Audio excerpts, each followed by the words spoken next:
Look around you.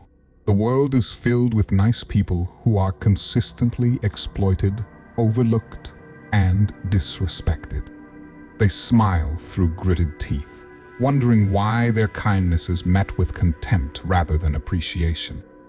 They've fallen for the greatest lie society has ever told, that being liked is the path to power. This isn't just wrong, it's dangerously backward. 500 years ago, Machiavelli understood what most modern men still fail to grasp. It is far better to be feared than loved, if you cannot be both. He wasn't advocating for cruelty. He was acknowledging a brutal psychological truth: respect commands power in ways that likability never will. You've felt this paradox in your own life. Every time you swallowed your opinion to keep peace. Every time you helped someone who never reciprocated. Every time you accepted less than you deserved because you feared conflict more than you valued yourself.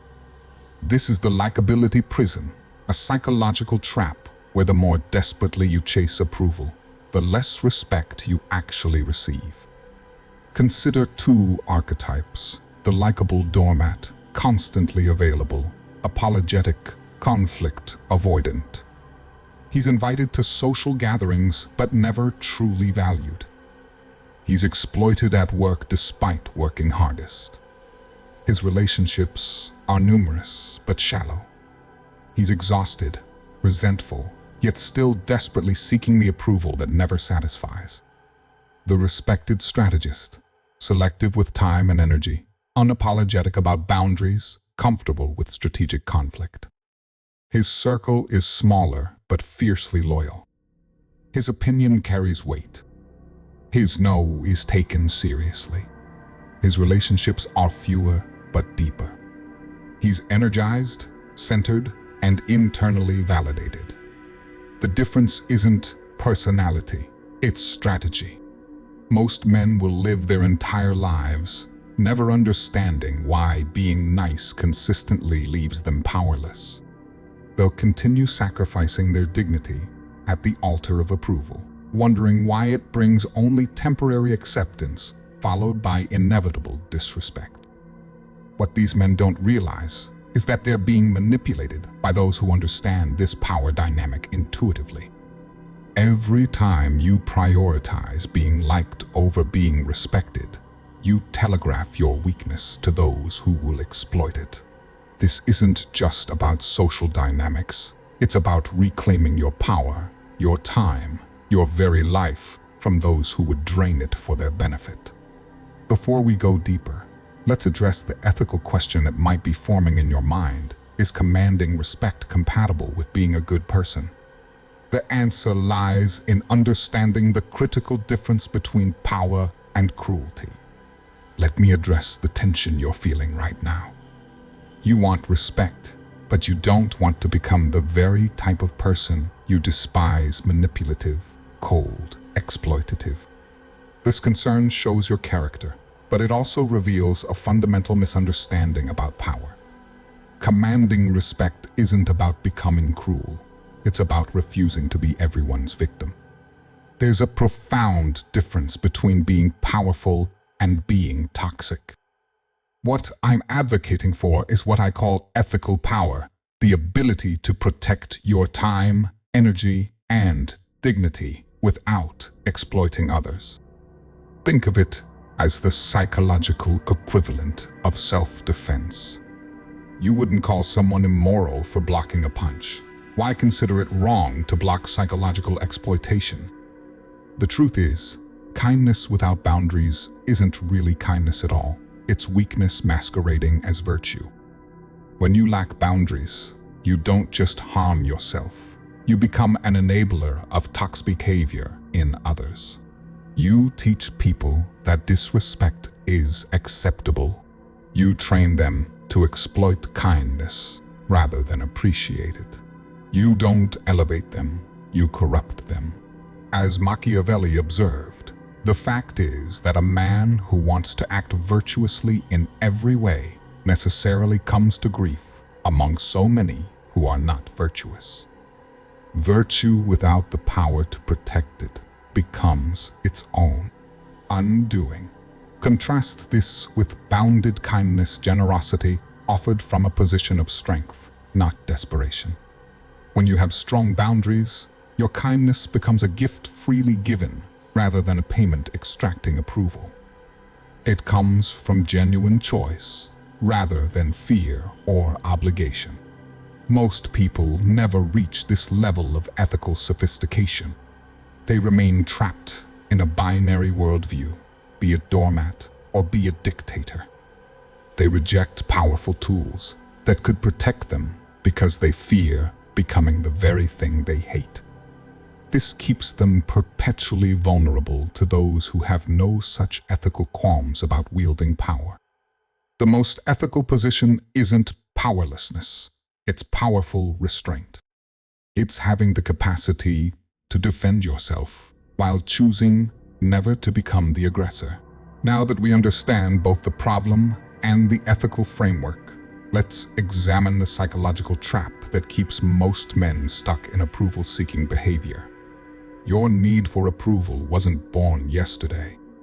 It was systematically installed in you from childhood. Think about it. As children, our survival literally depended on being liked. Parental approval meant safety, food, shelter. Disapproval meant potential abandonment, a life-threatening situation for a vulnerable child. Your brain formed powerful neural pathways. Approval equals survival. Disapproval equals danger. This primal programming was adaptive then. It's destructive now. In adulthood, this survival mechanism transforms into a psychological trap I call approval addiction. The symptoms are unmistakable: chronic over-explaining, excessive apologizing, fear of saying no, conflict avoidance at all costs, constantly seeking validation, prioritizing others' needs over your own, and a deep-seated fear of judgment. You recognize these behaviors in yourself, don't you?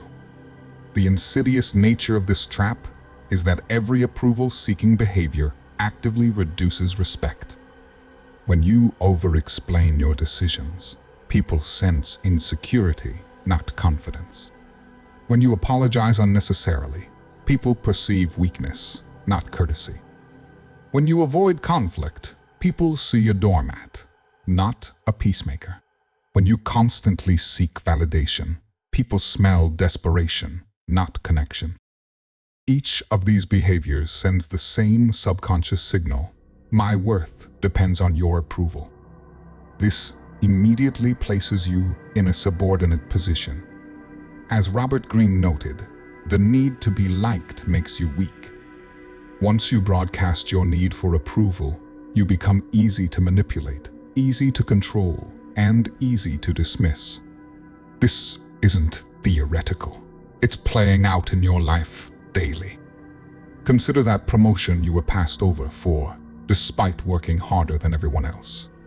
The respect went to the person who confidently stated their value, not the one who quietly hoped their work would speak for itself. Or that relationship where your increasing efforts to please were met with increasing disrespect.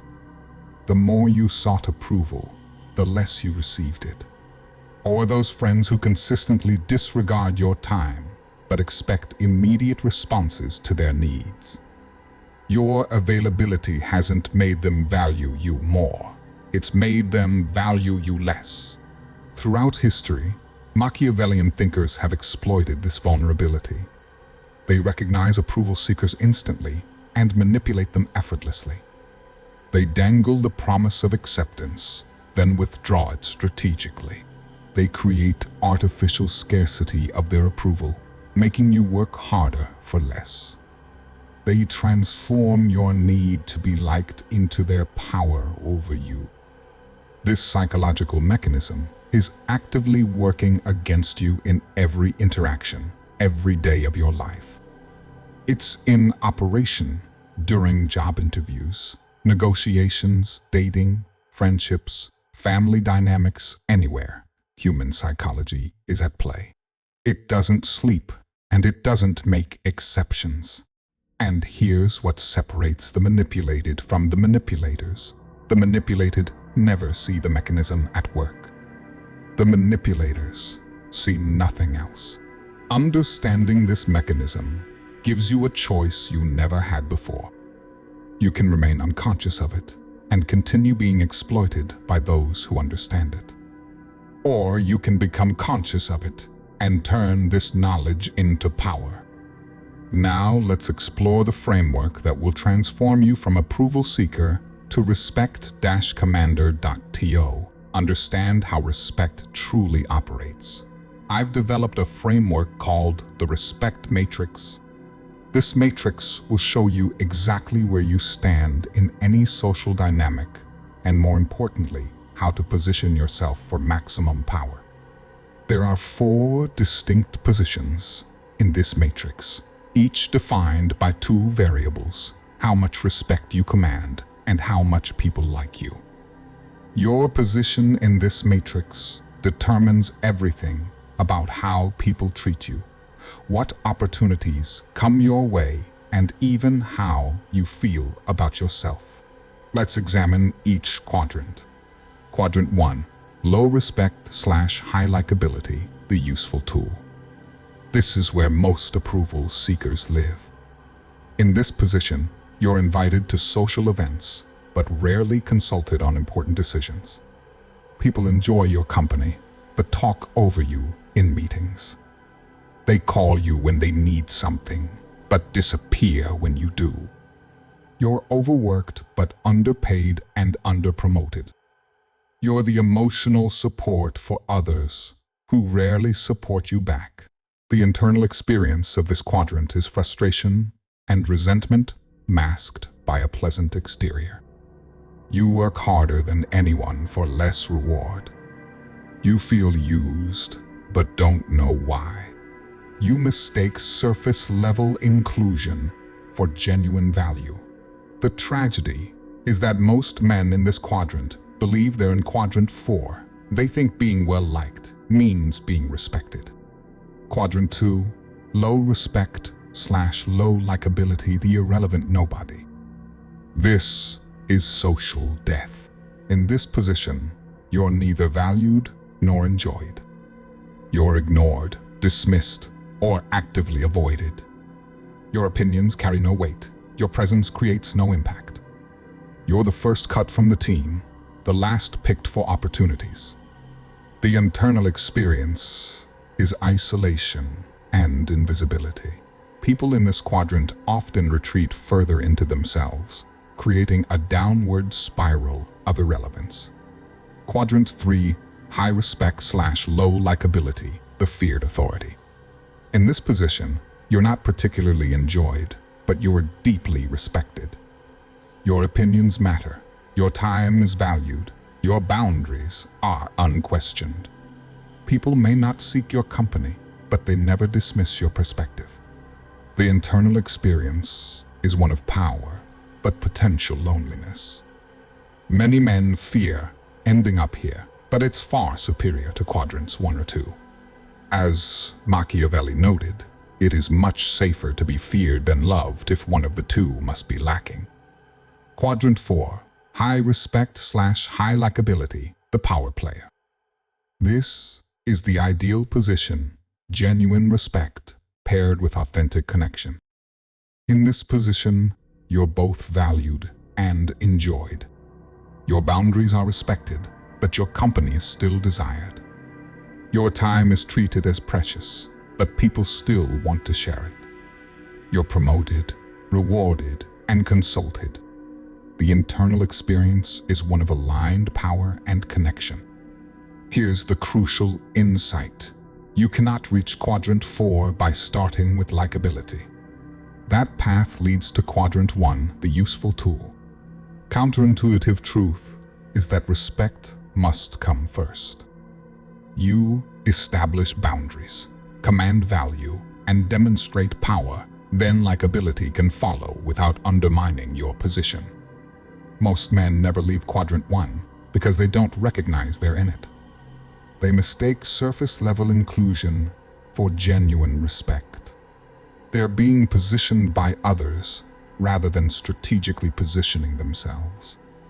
Understanding this matrix gives you the power to consciously choose your position rather than having it chosen for you. You can assess any relationship, any workplace, any social dynamic, and immediately know where you stand and what you must do to change it. Now let's examine the first core principle that will move you into the high respect quadrants, the power of strategic boundaries. The foundation of all respect is boundaries. Without them, no strategy, no technique, no psychological framework will save you from exploitation. The man with weak boundaries is like a nation with open borders, vulnerable to invasion, exploitation, and eventual collapse. But not all boundaries are created equal.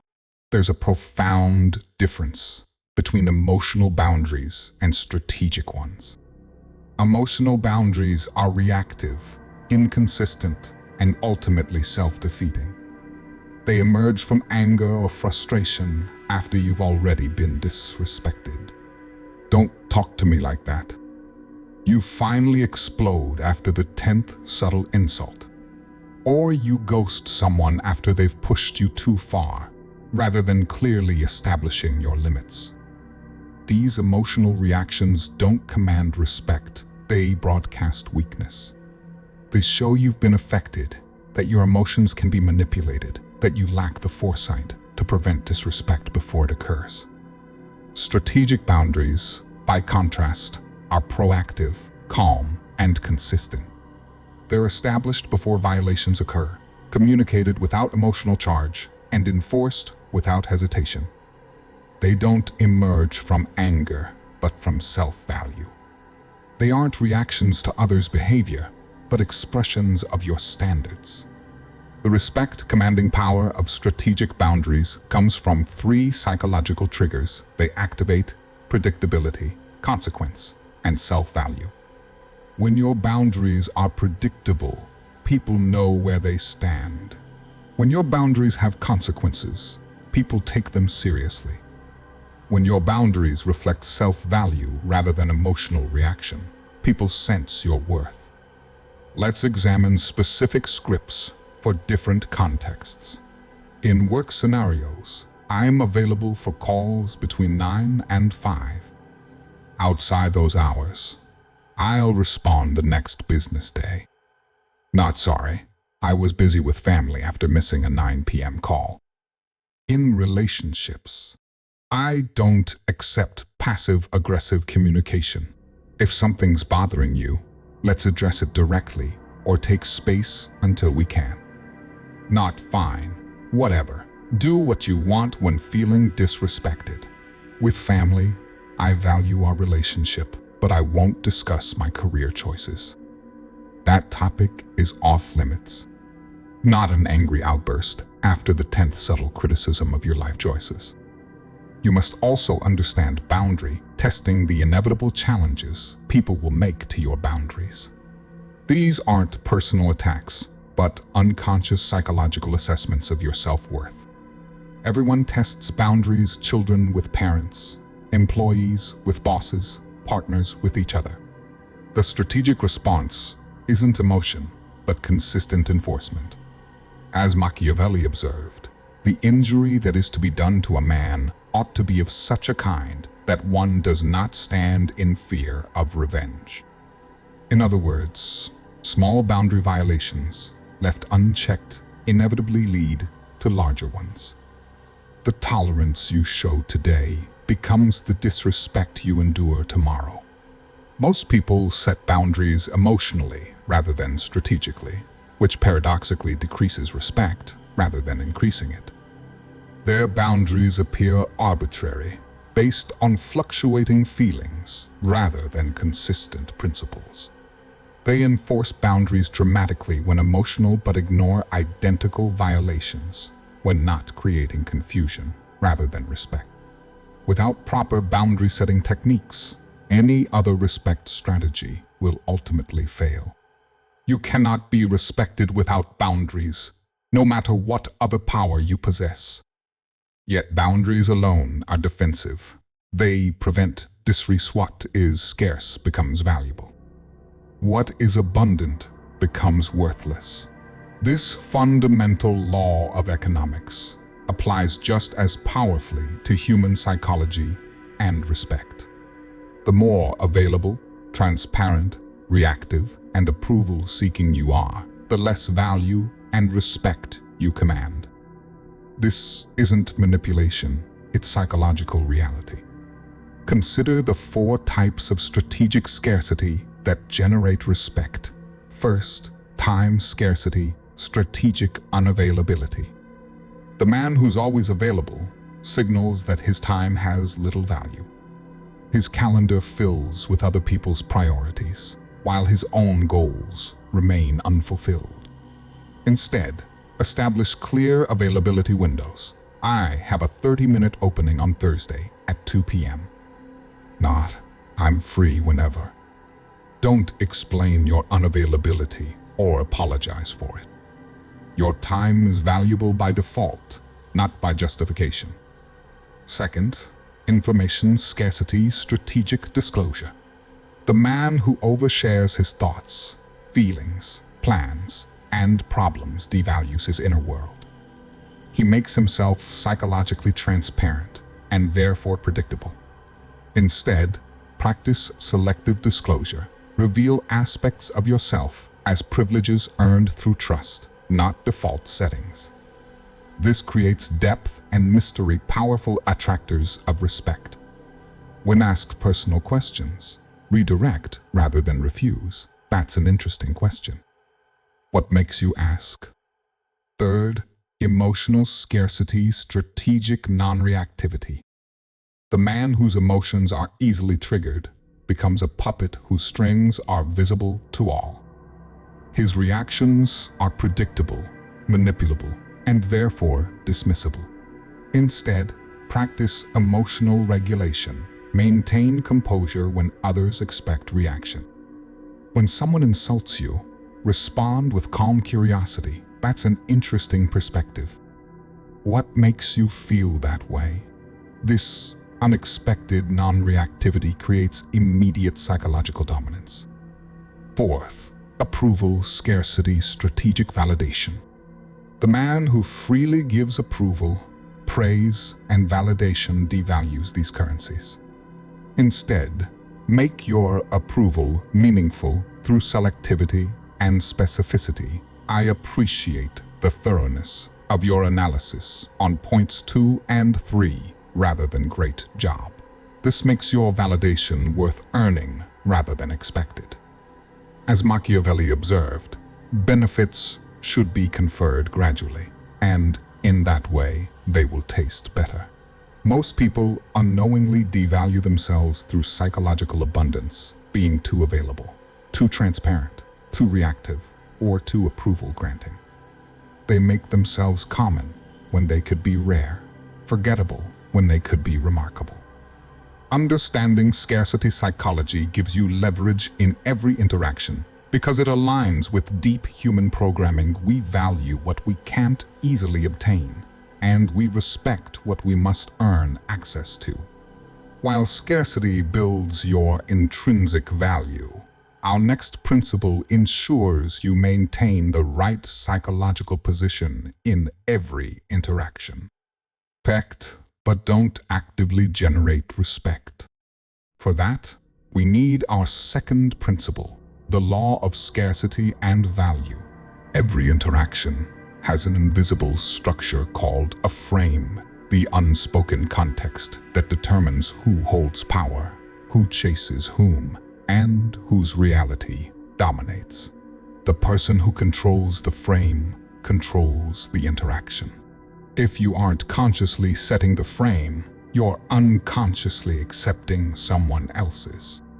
Frame control is the most advanced psychological skill in the respect arsenal.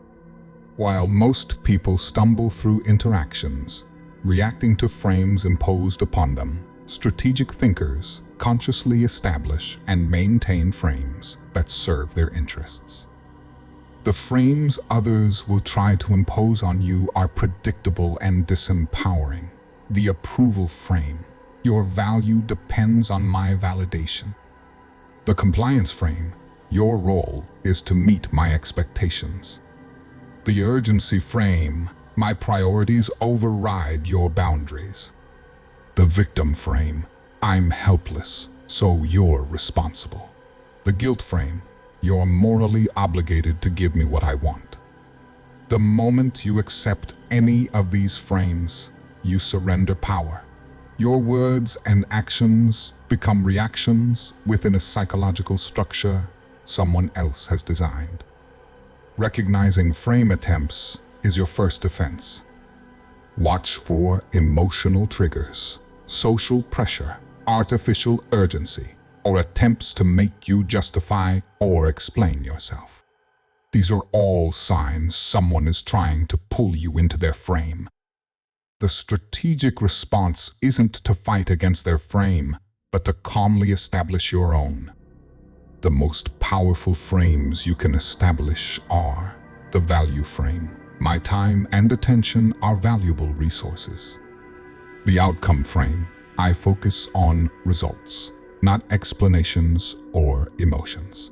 The standard frame. I operate according to my principles, not external pressure. The evaluation frame. I'm assessing whether this deserves my investment. To establish these frames, use pattern interrupts unexpected responses that break predictable social scripts. When someone creates artificial urgency, I make better decisions when I take proper time to consider. I'll let you know by Friday. When someone demands explanation, I've made my decision based on my priorities.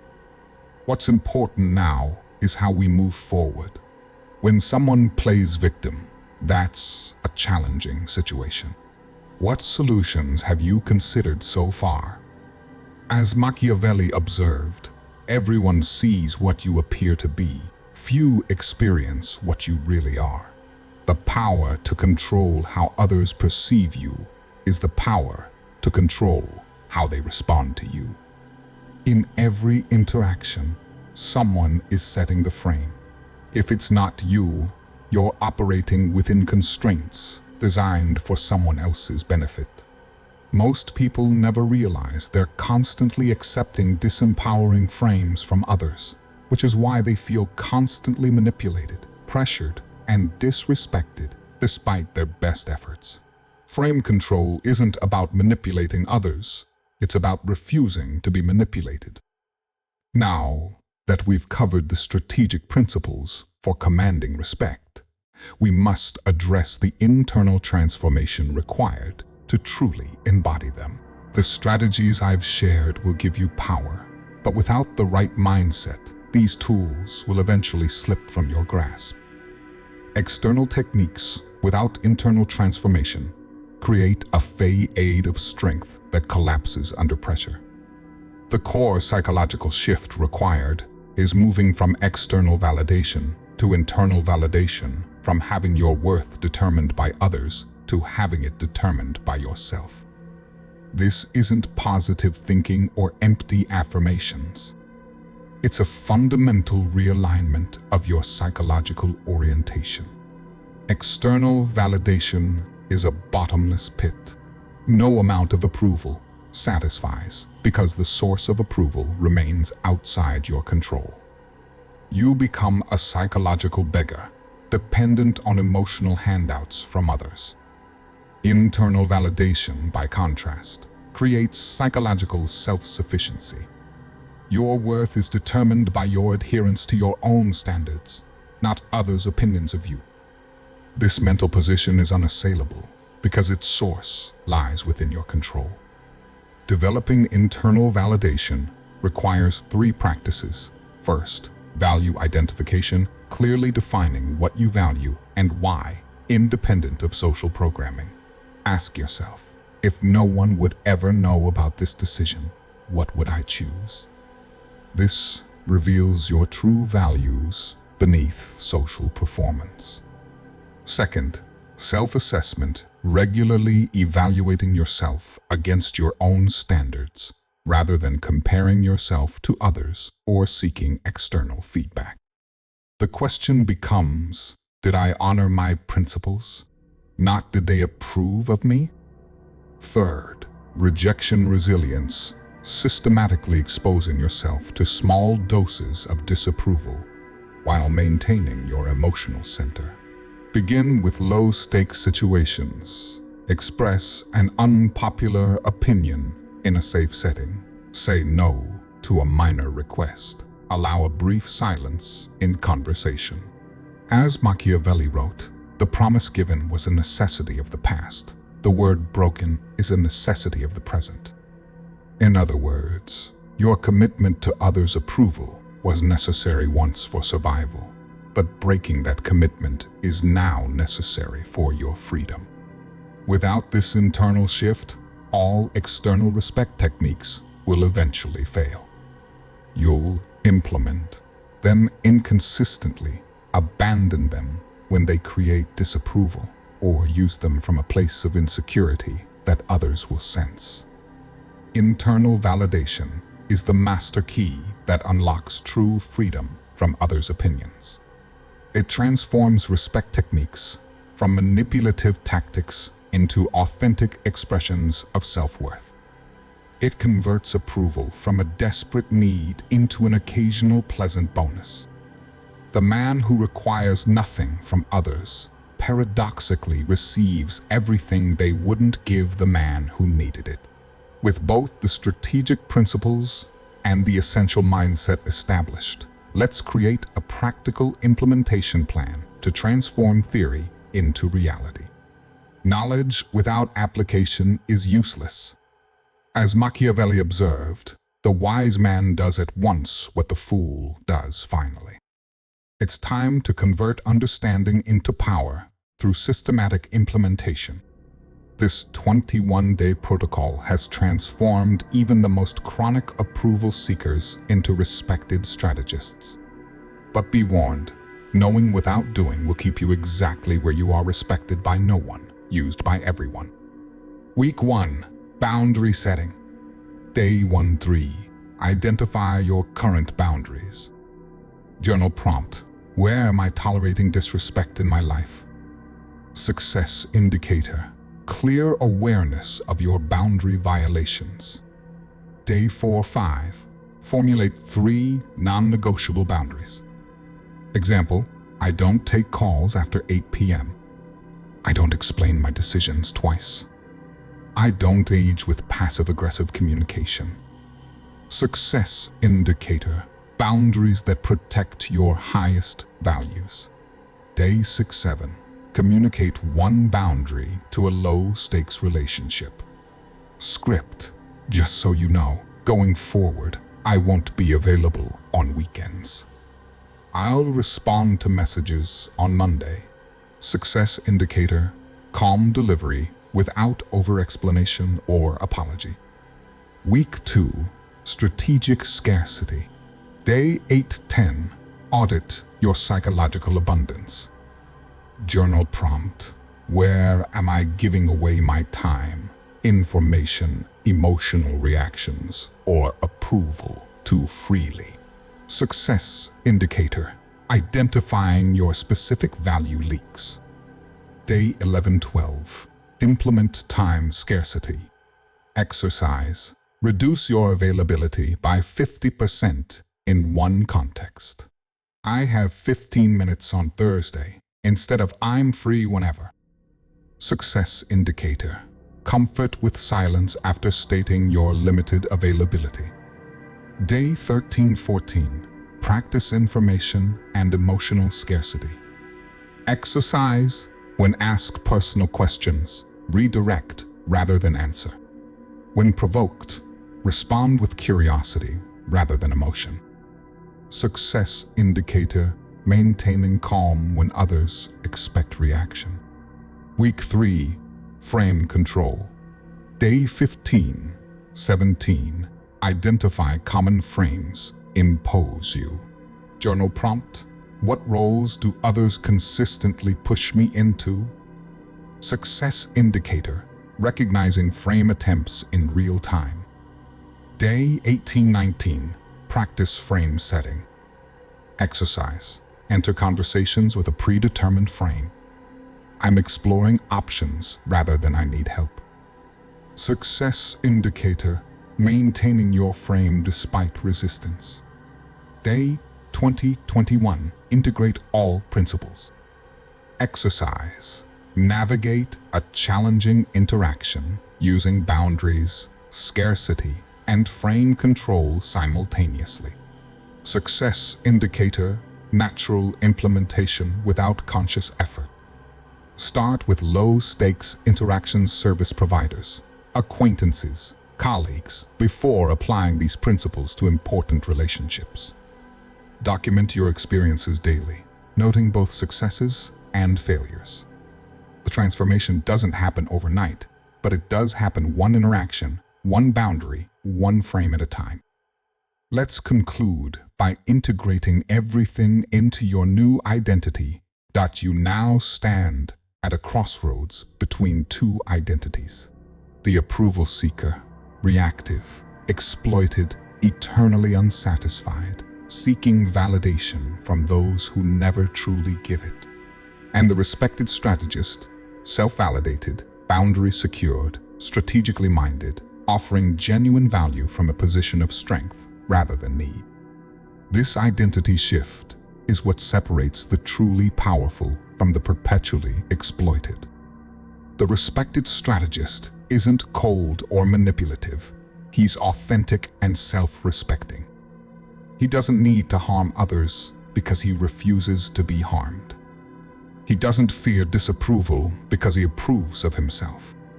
He doesn't manipulate because he refuses to be manipulated. As Machiavelli wrote, everyone sees what you appear to be. Few experience what you really are. The respected strategist knows his true value, regardless of whether others recognize it. But ironically, this certainty is precisely what makes others recognize it. The prison of approval seeking has no walls but your own beliefs. Step through them now. The path is now clear.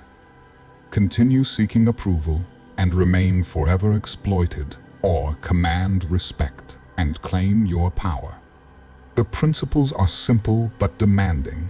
Set strategic boundaries, create psychological scarcity, control the frame, and validate yourself internally. Every day you delay implementing these principles is another day of surrendering your power to those who understand them. Every interaction where you prioritize being liked over being respected reinforces your position at the bottom of the hierarchy. This knowledge already places you ahead of 95% of people who remain trapped in approval, seeking, never understanding why respect eludes them despite their increasing efforts to please. The choice between power and exploitation is yours alone to make. Comment RESPECTFIRST if you're ready to transform from the person who needs approval to the person who commands respect. Comment affirmations, respect over approval. My worth is non-negotiable.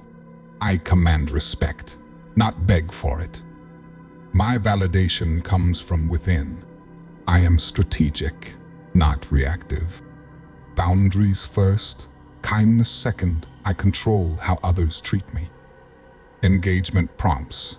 Comment RESPECTFIRST if you're committed to implementing the 21-day respect protocol starting today. Which of the 3 principles will be most challenging for you to implement? Let me know in the comments. Share your biggest realization from this video by commenting, "I finally understand that."